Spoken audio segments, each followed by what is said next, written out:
All right, hello to you, Fox 26 meteorologist Ramisha Shade here. We are about to wrap up the first week of October. I think if we can get through the next week and a half, our chances, at least in Houston, for tropical depressions, tropical storms, hurricanes hitting us this season at least will definitely be dwindling big time. But of course, hurricane season officially doesn't end until November 30th, so we are tracking and watching things closely. We're keeping our eyes on it, but overall, we have been very fortunate this season. Even though there's nothing heading our way, we are going to be dealing with a new tropical storm out there. Tropical Storm Jerry has formed in the Atlantic. It will near the Lesser Antilles late Thursday into Friday, and it could come close to Bermuda early next week. So Tropical Storm Jerry did form earlier today. It became the 10th named storm of the Atlantic Basin hurricane season. You can see the 10 named storms here. We started off early in the season with Tropical Storm Andrea, then we went on to Barry, Chantal, Dexter. They were all tropical storms. Then we got our big one, Aaron, which blew up to a monster Category 5. Didn't hit the U.S., but of course caused some big waves up and down the East Coast, especially for the Outer Banks of North Carolina. Fair 9 was a tropical storm. Gabrielle was another powerful hurricane, Category 4. Of course, Umberto got about really strong, a Category 5 at its peak, and then of course Imelda grew to be a Category 2, and now we have Tropical Storm Jerry in the Central Atlantic. So next on the list is Karen, Lorenzo, Melissa, Nestor. Then we have a whole additional column of names just in case we need it. Hopefully we won't, but things have really picked up across the Atlantic Basin since the beginning of September. We had a lull in the action for about almost 3 weeks, but since then we've had several systems. So now we're up to 10 named storms for this season, 4 of those becoming hurricanes and 3 becoming major hurricanes. You can see our average here, 14 named storms, so we're 4 away from that. We're 3 away from the average number of hurricanes, which is 7, and we've tied that number of major hurricanes, and we've still got the rest of October to go and all of November. So about 1 month and 3 weeks. So we've still got time for more trouble to develop in the tropics. So here is a look at Tropical Storm Jerry, our 10th named storm in the Atlantic hurricane season.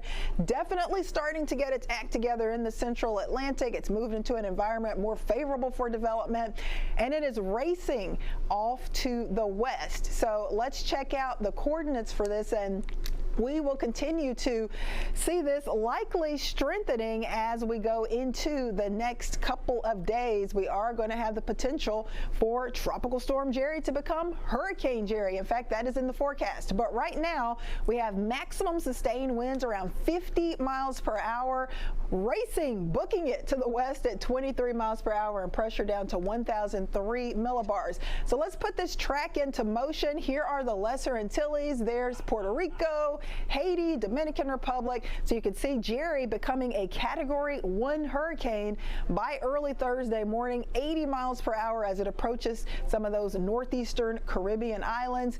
Good news, it takes a turn to the north before it slams into parts of those Caribbean islands, and it will start to get closer to Bermuda, likely by Sunday and Monday, likely as a Category 2 hurricane. So once again, Bermuda in that cone where there could be a potential hit there. It looks like it will likely pass just to the east of Bermuda, but it will be another close call for those folks. But the one thing you will notice, it is staying far away from the Gulf, and it will stay fairly far away from the east coast of the U.S. as well. So more good news for the U.S. No direct landfall expected from Jerry for the U.S.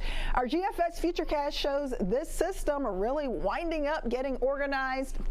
Yesterday, our models are bringing this into the Lesser Antilles, but kind of curving it a little to the north today, Friday morning, close to the northeastern Caribbean islands, but most of the impact should stay over the water. As we go into Sunday and Monday, it will get close to Bermuda there, but should pass just to the east of Bermuda. But of course, there will likely still be some heavy rain, strong wind, so at least a tropical storm warning likely coming out for Bermuda as we get closer to the weekend. So that's what's going on with Jerry. It's not going to hit the U.S. That is good news, but we do have the potential for more development closer to home. I talked about this a bit yesterday, but the main reason why our chances for development are going up for the Caribbean, for the Southern Gulf, it's the Central American gyre. So it's that big sprawling area of low pressure that kind of starts to develop once again during the early fall. So when you have the big area of spin or circulation, sometimes you can get smaller circulations or smaller area of low pressure coming off of this, and those can develop into tropical systems. So that is what we're monitoring. In fact, we already have one of those that has developed and is pushing into the Southern Gulf.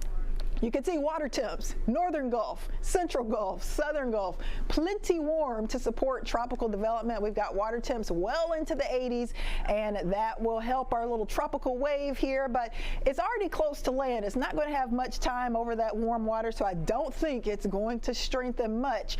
But here is the tropical wave in the Southern Gulf, Southwestern Gulf to be specific. There's a very low chance for it to become a brief tropical depression, but doesn't look like it's going to happen. In fact, our chances for tropical formation here since yesterday haven't improved a bit. Still a very low 10% chance over the next 2 days and over the next 7 days. You can see the area of concern shaded in yellow, and it is far away from Houston. So even though there's a chance for a tropical system in the Gulf, it is moving from east to west. So it's going to slam into parts of southern Mexico most likely.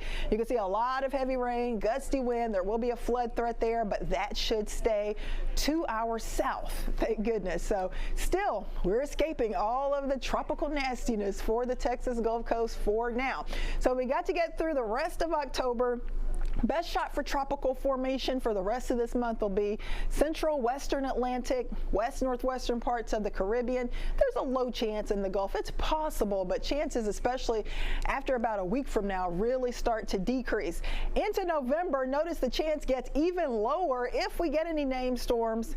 There will be at least a low chance for parts of the central, western Atlantic, and west northwestern parts of the Caribbean. But notice for the Gulf, that chance really kind of goes away for November. I mean, it's not totally out of the question, but the chance is extremely low. So like I said, if we can get through the next week or two and not get hit by anything across the Texas Gulf Coast, I think we're looking good. But of course, we're always keeping our eye on things out there, and we'll keep watching it daily through the rest of this hurricane season, which of course goes all the way through the end of November. So we're watching it closely, and we will keep you posted. So there is the end. We're getting closer. We're kind of going down the roller coaster, at least historically, as far as the amount of tropical action out there. But even though it's later in the season, we're still getting a decent amount of tropical action. So you still don't need to let your guard down. Keep checking back with us, and we'll let you know if there's anything to be concerned about.